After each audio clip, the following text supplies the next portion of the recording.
Hi viewers, welcome to my channel ராகுல் stories.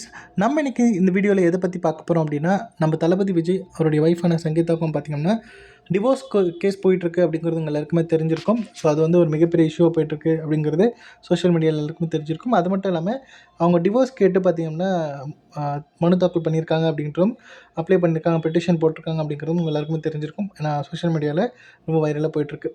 So அதை பற்றின ஒரு விஷயம் தான் இந்த வீடியோ நம்ம பார்க்க போகிறோம். ஆக்சுவலாக என்ன பண்ணியிருக்காங்க அப்படின்னா, நம்ம சங்கீதா என்ன பண்ணியிருக்காங்க அப்படின்னா, விஜயோட ஒய்ஃப் ஒரு பெட்டிஷன் ஒன்று போட்டிருக்காங்க. என்னென்னா, எனக்கும் விஜய்க்கும் கல்யாணம் ஆகி கிட்டத்தட்ட வந்து 25 வருஷத்துக்கு மேலே ஆகுது. எங்களுக்கு 2 பசங்க இருக்காங்க. நான் 2 பசங்களும் நல்லா வளர்த்துருக்கேன்.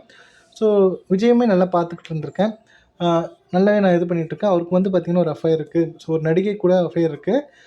அந்த அஃபையரை வந்து நான் பல முறை சொல்லியிருக்கேன். அதை வந்து பிரேக் பண்ணிக்கோங்க அப்படிங்கிற மாதிரியும் சொல்லியிருக்கேன். பட் அவர் கேட்குற மாதிரி இல்லை அப்படிங்கிற மாதிரியும் சொல்லியிருக்காங்க.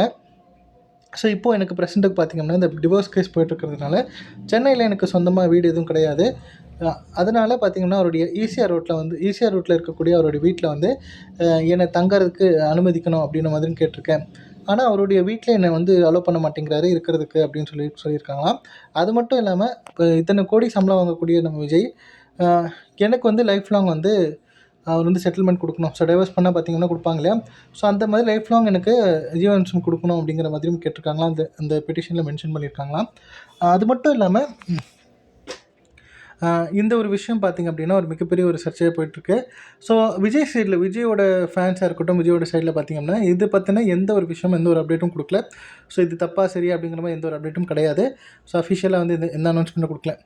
அந்த பெட்டிஷனில் மென்ஷன் பண்ணியிருக்கிறது கண்டிப்பாக வந்து த்ரிஷா தான், அந்த நடிகை அப்படின்னு சொல்லிட்டு மென்ஷன் பண்ணியிருக்காங்க நம்ம சங்கீதா. அது வந்து பார்த்திங்கன்னா கன்ஃபார்மாக வந்து த்ரிஷா தான் அப்படின்ற மாதிரியும் வைரலாக பேசப்படுது. என்னென்னு பார்த்திங்க அப்படின்னா, ரீசெண்டாக ஒரு வெட்டிங் ஃபங்க்ஷன் பார்த்திங்கன்னா 2 பேருமே ஒன்றா போயிருக்காங்க.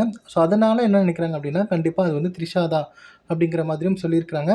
ஸோ அதனாலே பார்த்திங்கன்னா ஃபேன்ஸாக இருக்கட்டும், அவருடைய தொண்டர்கள், அவருடைய பார்ட்டி மெம்பர்ஸாக இருக்கட்டும், அவருடைய சப்போர்ட்டர்ஸ் யாராக இருந்தாலுமே இதெல்லாம் வச்சு பார்க்கும்போது விஜய்க்கு எப்படி சப்போர்ட் பண்ணுவாங்களா மாட்டாங்களா அப்படிங்கிற மாதிரியும் இருக்குது. ஸோ மொத்தத்தில் இந்த விஷயம் எப்படி போயிட்டுருக்கு அப்படிங்கிறது விஜய் கையில் தான் இருக்குது. ஆனால் விஜயுமே வந்து என்ன சொல்லியிருக்காரு அப்படின்னா, இது வந்து என்னோடய பர்சனல் விஷயம், இதை நான் பார்த்துக்கிறேன். என்னுடைய பர்சனல் லைஃப்பை பற்றின பல சர்ச்சைகள் போயிட்டுருக்கு. ஸோ அதெல்லாம் நீங்கள் எதை பற்றியும் நீங்கள் கவலைப்படாதீங்க, அதெல்லாம் நான் பார்த்துக்கிறேன் அப்படிங்கிற மாதிரியும் அவர் வந்து சொல்லியிருக்கிறாரு. ஸோ கண்டிப்பாக எல்லாமே ஒரு பாசிட்டிவான ஒரு விஷயமா போகணும், பாசிட்டிவாக தான் நடக்கணும் அப்படிங்கிறதும், இந்த ஒரு டிவோர்ஸ் விஷயமே பார்த்திங்க அப்படின்னா இஷ்யூவும் பார்த்திங்கன்னா சீக்கிரமாக முடிஞ்சு பீஸ்ஃபுல்லாக 2 பேருமே பார்த்திங்கன்னா சக்ஸஸ்ஃபுல்லாக வந்து திருப்பியும் வந்து அவங்களுடைய லைஃப் ஜேர்னியை வந்து கண்டினியூ பண்ணணும் அப்படிங்கிறது தான் என்னுடைய விருப்பம், என்னுடைய ஆசையும்.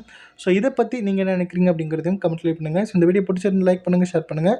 மறக்காமல் என்னுடைய ராகுல் ஸ்டோரிஸ் அப்படிங்கிற என்னுடைய யூடியூப் சேனலை சப்ஸ்கிரைப் பண்ணிவிடுங்க. தேங்க்யூ.